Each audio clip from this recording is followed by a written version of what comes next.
Everyone, I am Himanshu Bharti and you are watching Still Studying YouTube channel. Today we are going to learn class 7 science chapter 1 nutrition in plants. So without wasting any more time, let's start our video. So these are the topics that will be covered. First about introduction, then photosynthesis, cells, other modes of nutrition, replenishment of nutrition in soil. So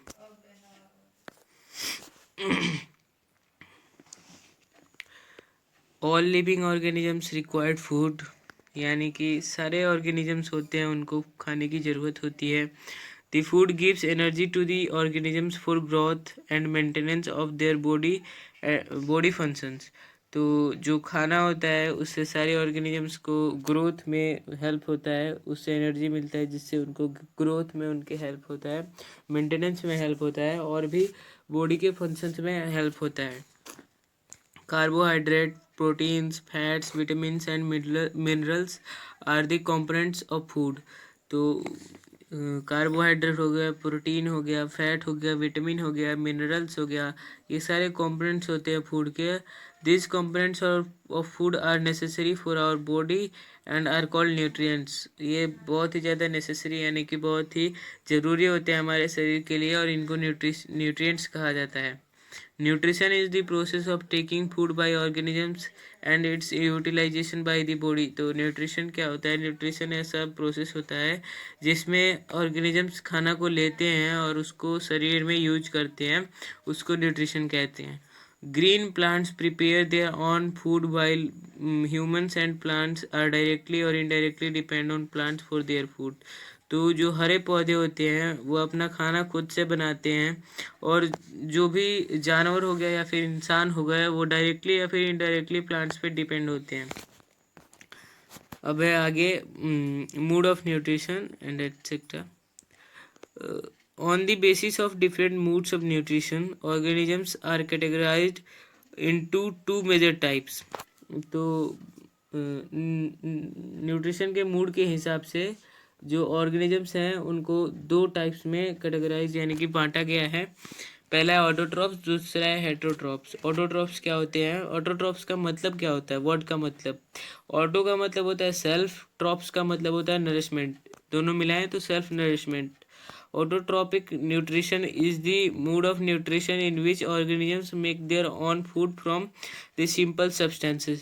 तो autotrophic mood of nutrition क्या होता है? इसमें organisms जो होते हैं वो खुद से खाना बनाते हैं सिंपल सब्सटेंसेस जैसे कार्बन डाइऑक्साइड हो गया और पानी हो गया H2O, अपने वातावरण से रॉ मटेरियल्स का यूज़ करके बनाते हैं खाना by the process of photosynthesis के प्रोसेस से. Therefore plants are called autotrophs. इसीलिए प्लांट्स को ऑटोट्रॉप्स भी कहा जाता है. अब है हेटरोट्रॉप्स के बारे में. हेट्रोस मीन्स अदर. हेट्रोस का मतलब होता है कि अदर, दूसरे पे डिपेंड हो. जो humans and animals do not contain chlorophyll and are depend on plants for their food in readymade form. तो जो ह्यूमंस या फिर एनिमल्स होते हैं उनके पास क्लोरोफिल नहीं होता, इसीलिए वो प्लांट्स पे डिपेंड होते हैं अपना खाने के लिए रेडीमेड खाने के लिए, मतलब बना बनाया खाने के लिए. Those organisms which cannot prepare their own food and take food from green plants or animals are called heterotrophs. तो ऐसे जो ऑर्गेनिजम्स होते हैं जो कि अपना खाना खुद नहीं बना सकते और ग्रीन प्लांट से अपना खाना लेते हैं उनको हम हेटरोट्रॉप्स कहते हैं. And the mode of nutrition is called heterotrophic nutrition. और इस मूड को हेटरोट्रॉपिक न्यूट्रिशन कहा जाता है. अब फोटोसिंथेसिस के बारे में है. फोटोसिंथेसिस प्लांट्स का खाना बनाने का प्रोसेस होता है. The process by which autotrophic green plants make their own food from simple inorganic substances, carbon dioxide and water in the presence of sunlight and green pigment और chlorophyll is known as photosynthesis. तो जो plants होते हैं autotrophic green plants, जो हरे पौधे होते हैं, वो अपना खाना खुद से बनाते हैं सिंपल सब्सटेंसेस के यूज़ से, कार्बन डाइऑक्साइड और पानी और सनलाइट यानी कि सूर्य की किरणों के उपस्थिति में, और ग्रीन पिगमेंट जो कि होता है क्लोरोफिल जो कि उनके पत्तों में होता है, उसके यूज से वो खाना बनाते हैं और इसको फोटोसिंथेसिस कहते हैं। अब आगे, साइट ऑफ फोटोसिंथेसिस यानी फोटोसिंथेसिस के मतलब क्या क्या कारण होते हैं, रिएक्शन होते हैं वगैरह वगैरह। Where the process of photosynthesis takes place in green leaves, therefore leaves are referred to as food factories of plants। तो जो फोटोसिंथेसिस का प्रोसेस होता है वो प्लांट्स के ग्रीन लीव्स पत्तों में होता है, और इसीलिए प्लांट्स के जो लीव होते हैं उनको फूड फैक्ट्री भी कहा जाता है। The photosynthetic process can occur in other plant parts of the plant like stem, but it is not enough for meeting all the needs of the plant. तो जो फोटोसिंथेटिक प्रोसेस होता है वो plant के और भी पार्ट्स में हो सकता है, जैसे स्टेम हो गया तो हो सकता है, लेकिन इसमें क्या होगा कि जो मीटिंग और इससे जो प्लांट्स की ज़रूरत है, प्लांट्स का जो ज़रूरत है वो पूरा नहीं होगा। इसीलिए मेन होता है लीव्स, पत्ते होते हैं प्लांट्स के, वो ज़्यादा मेन होते हैं, ज़रूरी होते हैं। अब आगे, रिएक्शन इन्वॉल्व इन फोटोसिंथेसिस, मतलब फोटोसिंथेसिस में जो रिएक्शन होता है उसके बारे में। तो carbon dioxide plus water, sunlight, in the presence of sunlight and chlorophyll gives glucose and oxygen. तो जो कार्बन डाइऑक्साइड होता है प्लांट्स लेते हैं और वाटर लेते हैं सनलाइट और क्लोरोफिल के प्रेजेंस में, और ग्लूकोज यानी कि उनका खाना, कार्बोहाइड्रेट फूड, प्लस ऑक्सीजन, वो ऑक्सीजन भी रिलीज करते हैं। अब आगे है सेल्स क्या होते हैं, सेल्स के बारे में।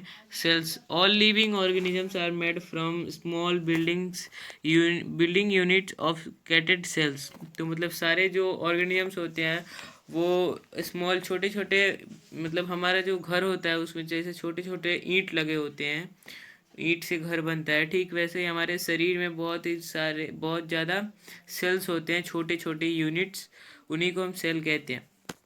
अब आगे है, cells are the structure and functional units of the body of all living organisms. तो मतलब जो सेल होते हैं वो स्ट्रक्चरल और फंक्शनल यूनिट होते हैं, मतलब उन्हीं से लगभग सारे जो काम होते हैं वो सेल्स से ही होते हैं, और इनसे ही स्ट्रक्चर भी बनता है हमारे शरीर का, सेल्स के द्वारा। They can only be seen under a microscope, microscope से ही ये दिख सकते हैं। The cell has a thin outer boundary called cell membrane. जो सेल होता है उसका बाउंड्री होता है थिन, पतला सा, उसको हम सेल मेम्ब्रेन कहते हैं।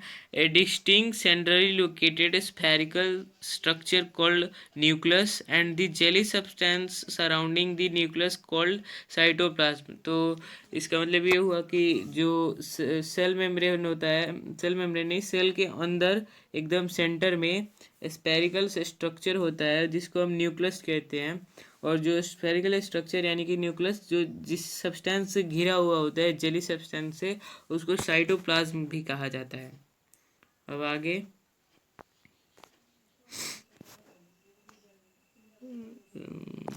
सेल्स के बारे में, ये सेल्स तो हो ही गया।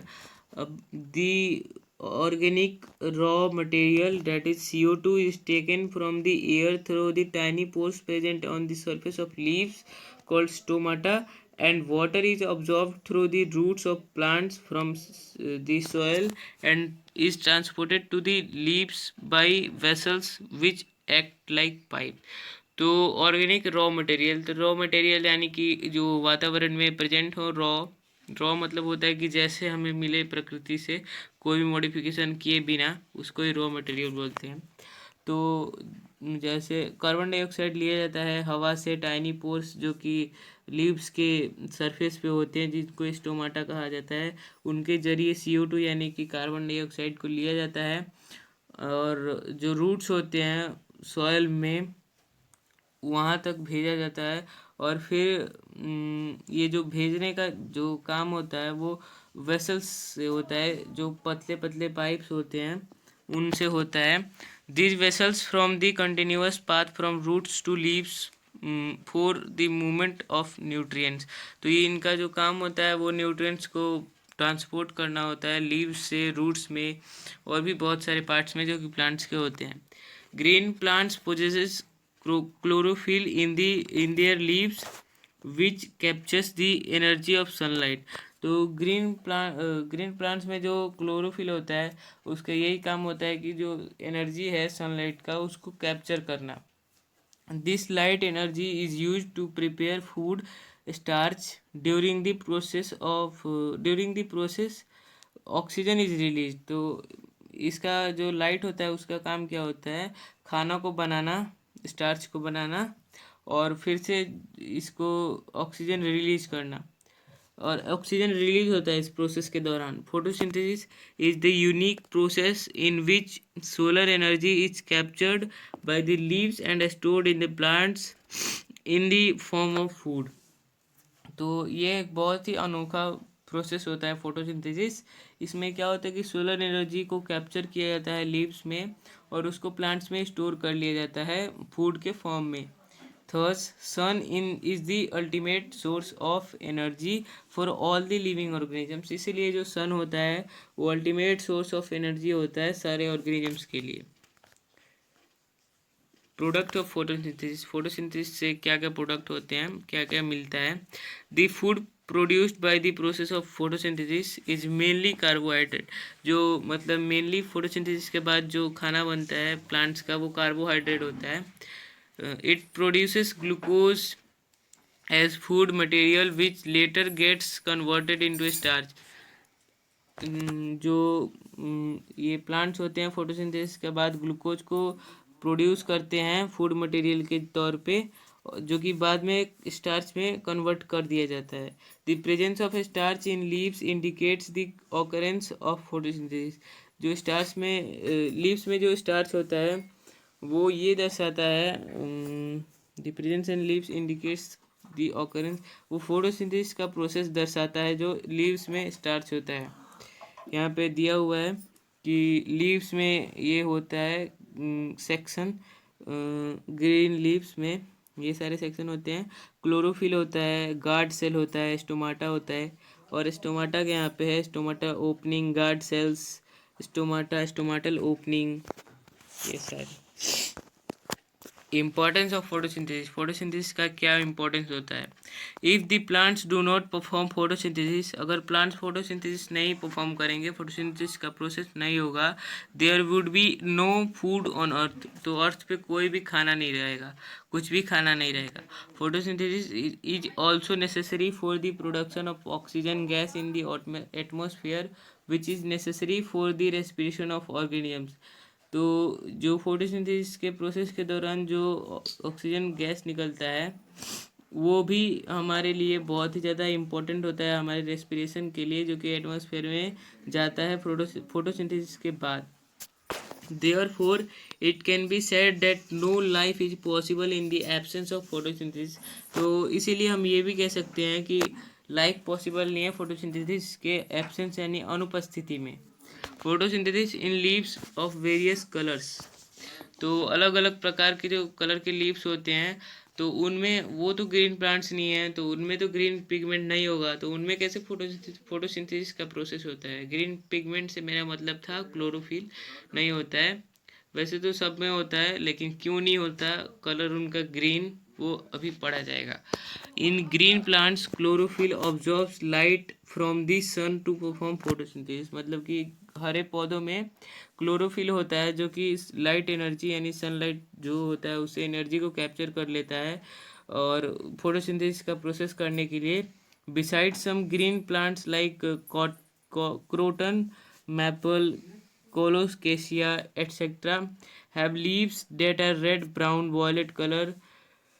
तो कुछ ऐसे भी प्लांट्स होते हैं जो कि जिनका कलर अलग होता है पत्तों का, रेड होता है, ब्राउन होता है, वॉयलेट होता है. वॉयलेट मतलब बैंगनी टाइप का. These colours are present in large amount and mask the green colour of chlorophyll in leaves. तो ऐसा इसलिए होता है क्योंकि पत्तों में जो रंग होते हैं ये रेड हो गया या फिर ब्राउन हो गया, वो क्या करते हैं क्लोरोफिल को ढक देते हैं, उसीलिए इनका कलर अलग लगता है, ग्रीन नहीं लगता. लेकिन फिर भी इन प्लांट्स में फोटोसिंथेसिस का प्रोसेस होता है. Synthesis of plant food other than carbohydrate, मतलब कि प्लांट्स क्या सिंथेसिस करते हैं, क्या बनाते हैं कार्बोहाइड्रेट को छोड़ के। द स्टार्च और glucose is the simplest form of carbohydrate synthesized by the plants. तो स्टार्च और ग्लूकोज सिंपलेस्ट फॉर्म है कार्बोहाइड्रेट के जो कि प्लांट्स के द्वारा बनाए जाते हैं। Which is composed of carbon, hydrogen and oxygen, जिसमें कार्बन होता है, हाइड्रोजन होता है और ऑक्सीजन होता है।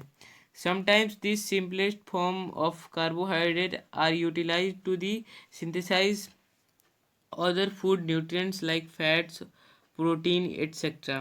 तो ये जो होते हैं simplest form, sometimes this simplest form मतलब कि कार्बोहाइड्रेट के ये जो सिंपलेस्ट फॉर्म है उनको यूटिलाइज मतलब यूज़ किया जाता है टू सिंथेसाइज अदर फूड और भी फूड न्यूट्रिएंट्स बनाने के लिए, जैसे फैट को बनाने के लिए, प्रोटीन को बनाने के लिए एटसेट्रा, ये सब को बनाने के लिए कार्बोहाइड्रेट को यूज़ किया जाता है, कार्बोहाइड्रेट के सिंपलेस्ट फॉर्म को।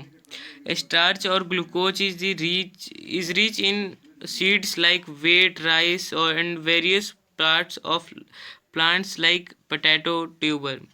तो स्टार्च और ग्लूकोज ये दोनों चीज़ें सबसे ज़्यादा होती हैं वेट यानी कि गेहूं में, और राइस यानी चावल में। और भी पार्ट्स होते हैं प्लांट्स के जिसमें ये होते हैं, एग्जांपल के लिए पोटैटो का ट्यूबर हो गया। समटाइम्स द स्टार्च और glucose is stored in the form of oil in their seeds, oil seed, example sunflower seed. तो कभी कभी क्या होता है कि स्टार्च और ग्लूकोज जो होता है वो स्टोर होता है ऑयल यानी तेल के फॉर्म में। एग्जाम्पल के लिए जो सनफ्लावर्स के सीड होते हैं उनमें सनफ्लावर का ऑयल होता है, सरसों का तेल, वो उनका खाना ही होता है स्टार्च और ग्लूकोज जो कि स्टोर किया जाता है।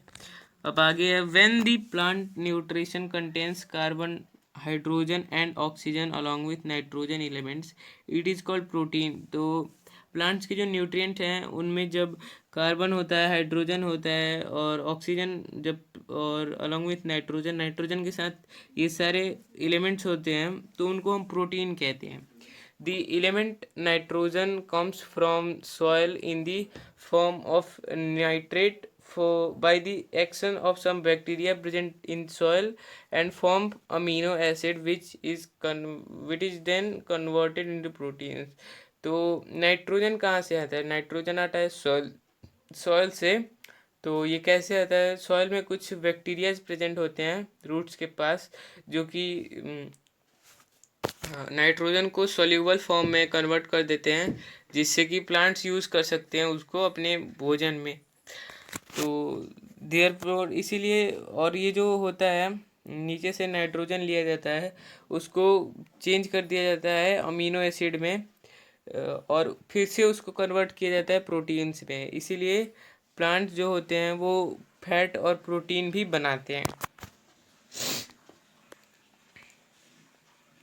Nutrition in other modes of nutrition in plants, और भी अलग अलग प्रकार के न्यूट्रिशन के modes. There are some plants which do not contain chlorophyll in them and thus can not prepare their own food. कुछ ऐसे भी प्लांट्स होते हैं जिनमें क्लोरोफिल नहीं होता है इसीलिए वो खुद से अपना खाना नहीं बना सकते हैं। These plants obtain there food from other plants और एनिमल। तो जो ऐसे प्लांट्स होते हैं वो अदर यानी कि और प्लांट्स या फिर एनिमल्स से अपना खाना प्राप्त करते हैं। They are heterotrophic in nature, उनका जो स्वभाव होता है उनको हेट्रोट्रॉपिक भी कह सकते हैं हम। पैरासाइटिक प्लांट्स क्या होते हैं? वो भी अलग न्यूट्रिशन का मूड यूज करते हैं। तो a parasitic plant is one that lives inside और outside the other organism and derive their food from them.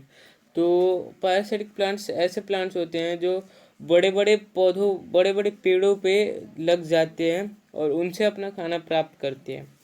The plant non green which obtain their food from other organisms is called a parasite, or the living organism from whose body food is obtained called the host। मतलब जो जो भी कोई organisms है, non organism नहीं, जो भी कोई प्लांट है नॉन ग्रीन है, हरा नहीं है, तो वो अपना खाना ले रहा है दूसरे पेड़ों से, तो उसको हम पैरासाइट कहेंगे जो खाना ले रहा है, और जो खाना को दे रहा है उसको हम होस्ट कहेंगे। एग्जाम्पल के लिए अमरबेल, कस्क्यूटा, ये एग्जाम्पल था पैरासाइटिक प्लांट का।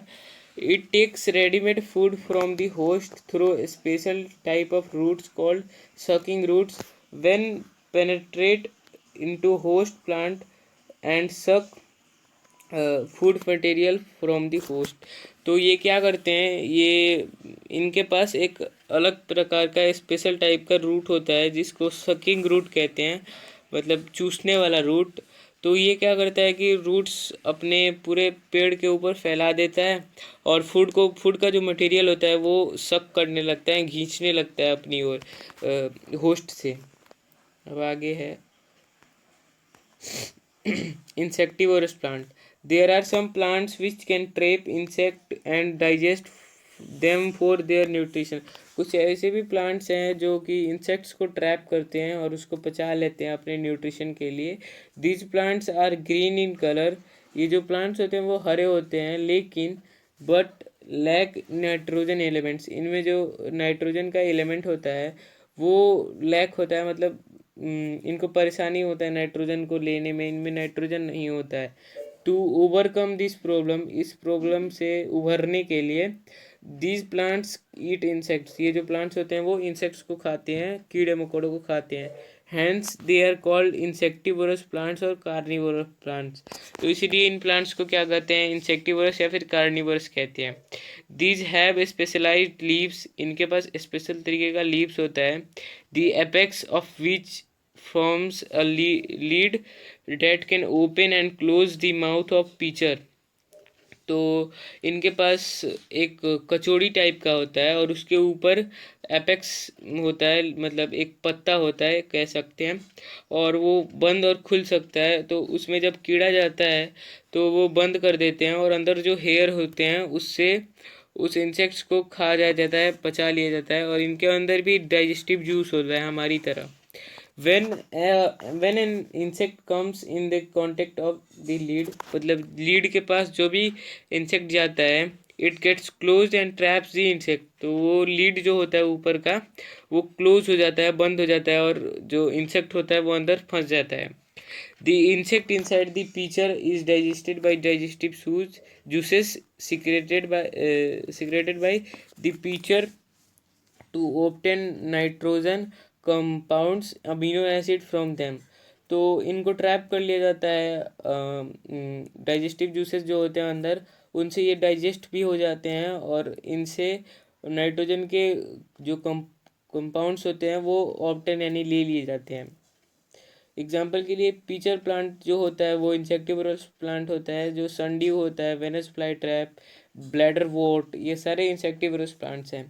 Since this can synthesize their own food but fulfil their nitrogen deficiency by eating plants. तो ये जो प्लांट्स होते हैं इंसेक्टिवोरस, वो अपना खाना बना सकते हैं, लेकिन नाइट्रोजन का जो दिक्कत होता है उसको भरने के लिए, उसको पूरा करने के लिए ये इंसेक्ट्स को खाते हैं। Therefore these are called partial heterotrophs, इसलिए इनको आधा हेट्रोट्रॉप्स कहा जाता है।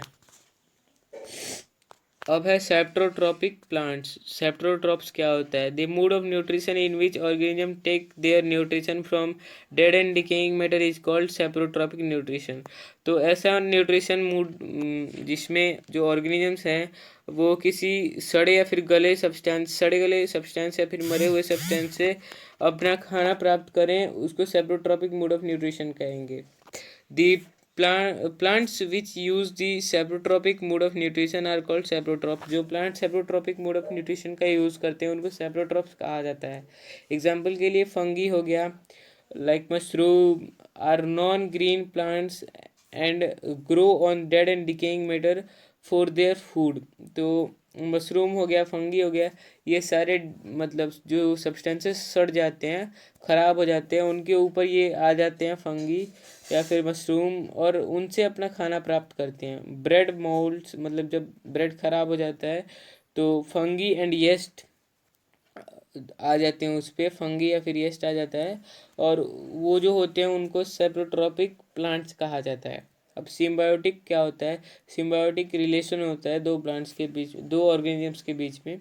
अब उसके बारे में पढ़ना है। Symbiotic plants, sometimes two plants of different species live together and help each other in obtaining food and shelter. तो कभी कभी क्या होता है, दो प्लांट्स एक दूसरे के साथ रहते हैं और दोनों एक दूसरे को हेल्प करते हैं, फूड यानी खाना और शेल्टर, खाना और रहने की जगह प्रोवाइड करते हैं एक दूसरे को। This association is called symbiosis. और ये जो होता है रिलेशन, उसको सिम्बायोसिस रिलेशन कहते हैं। And such plants are called symbiotic plants, और ऐसे प्लांट्स को सिम्बायोटिक प्लांट्स भी कहा जाता है। The relationship in which two different organisms live together and share shelter and nutrition is called symbiotic relationship. तो ऐसा रिलेशनशिप जिसमें दो ऑर्गेनिजम्स हों अलग अलग, और वो खाना और रहने की जगह प्रोवाइड कर रहे हैं एक दूसरे को, न्यूट्रिशन प्रोवाइड कर रहे हैं और रहने की जगह, तो उनको हम सिम्बायोटिक रिलेशनशिप कहा जाएगा। एग्जाम्पल के लिए है लीचेंस और राइजोबियम, ये दोनों एक दूसरे को फूड एंड शेल्टर प्रोवाइड करते हैं। Lichen is an association in which algae and fungus live together. तो लीचेन एक ऐसा एसोसिएशन होता है जिसमें फंगस और एल्गी ये दोनों रहते हैं एक साथ। द फंगस प्रोवाइड शेल्टर, जिसमें फंगस जो होता है वो शेल्टर रहने की जगह देता है और पानी देता है, मिनरल्स देता है एल्गी को। And in return the algae provide food which it prepares by photosynthesis. तो उसके बदले में एल्गी जो होता है वो प्रोवाइड करता है फूड, खाना देता है किसको? तो फंगस को, जिससे कि वो अपना खाना का जो प्रोसेस होता है न्यूट्रिशन का वो कर सके।